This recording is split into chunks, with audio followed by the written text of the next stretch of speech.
Bom dia, pessoal, tudo bem? Então, nas duas aulas antes da aula avaliativa, em que foram postadas atividades que valiam pontos de avaliação, nós fizemos uma atividade, eu passei um relatório, um roteiro para que vocês elaborassem um fichamento que contivessem aquele esqueminha da distinção entre coerência e coesão textual com exemplos.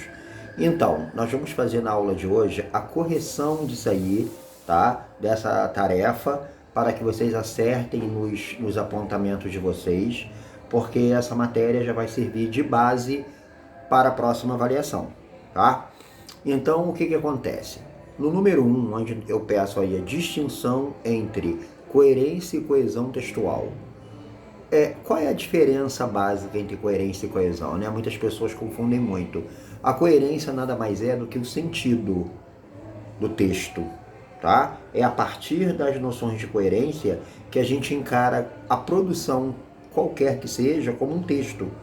Tem que fazer sentido, tem de fazer sentido, tem de ter toda uma noção que vai ao encontro do que está aqui na nossa mente, no nosso conhecimento cognitivo, na questão do que está armazenado na nossa mente, que é o que chamamos de conhecimento de mundo, tá? Então esse conhecimento de mundo fica armazenado a partir do momento em que vivemos experiências, a partir do momento que estudamos mais, que pesquisamos, que entramos em contato com o mundo ao nosso redor.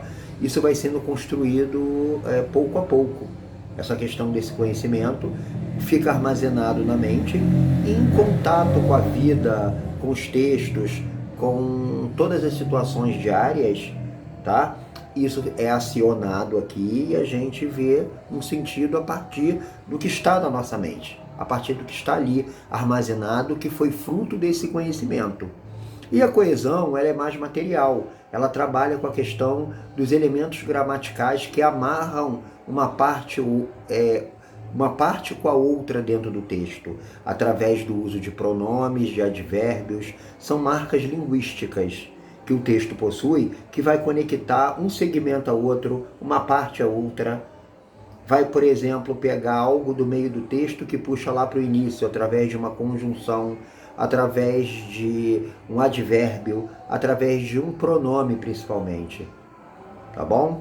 Então a coerência, ela é o sentido, e a coesão são marcas de ligação, de conexão de uma parte com outra do texto. E o objetivo principal da coesão no número 2 é conectar mesmo partes do texto, é fazer essa costura, emendar, fazer com que essa costura, aí entra a noção de coerência no meio, tenha sentido, tá bom? 3, o que é deítico? Ou seja, deítico, deíticos, pronome deítico, né? Cai muito em concurso dessa forma, deíticos, pede-se que o candidato e que o aluno marque um pronome, uma opção cujo pronome esteja numa função deítica.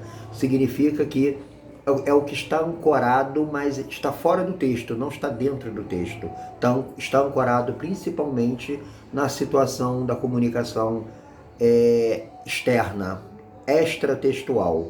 Por exemplo, quando eu digo, nós vamos voltar às aulas em breve. Esse nós aí não puxa nada para algo que eu disse antes. Vocês vão entender o pronome nós como uma referência a dados do contexto extralinguístico, ou seja, eu e vocês. Não tem nada que eu já disse, eu escrevi, cujo pronome nós tenha um elo, tá bom? Então ele vai se ancorar na situação de comunicação, tá bom? Ou seja, não está dentro do que está escrito ou falado, está na própria situação que envolve a produção, tá? Situação essa externa, fora do texto. Como é caracterizada a coesão referencial? Bom, ela é uma das principais, né? É quando um elemento se conecta ao outro, ou para trás, que é a anafórica, ou a catafórica, que vai para frente.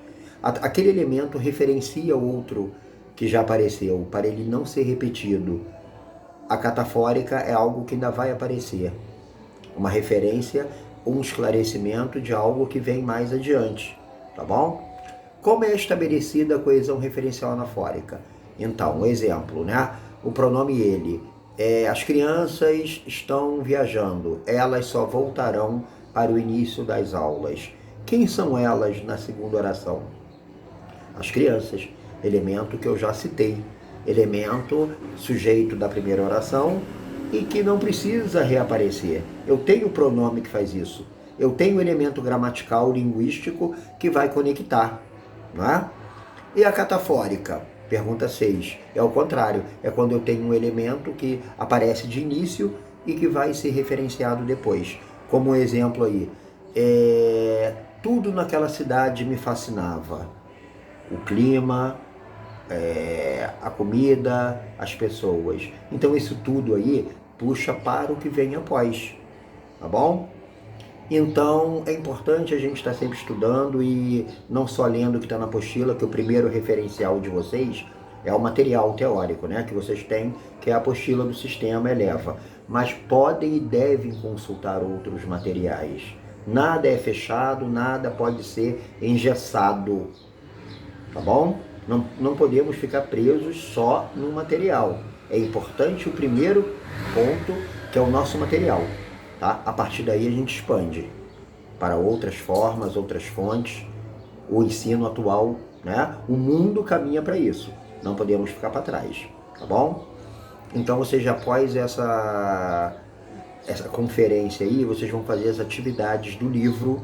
Eu vou sinalizar por escrito as atividades que estão no livro referente ao tópico coesão textual, tá bom? Uma boa semana para vocês e até a próxima aula.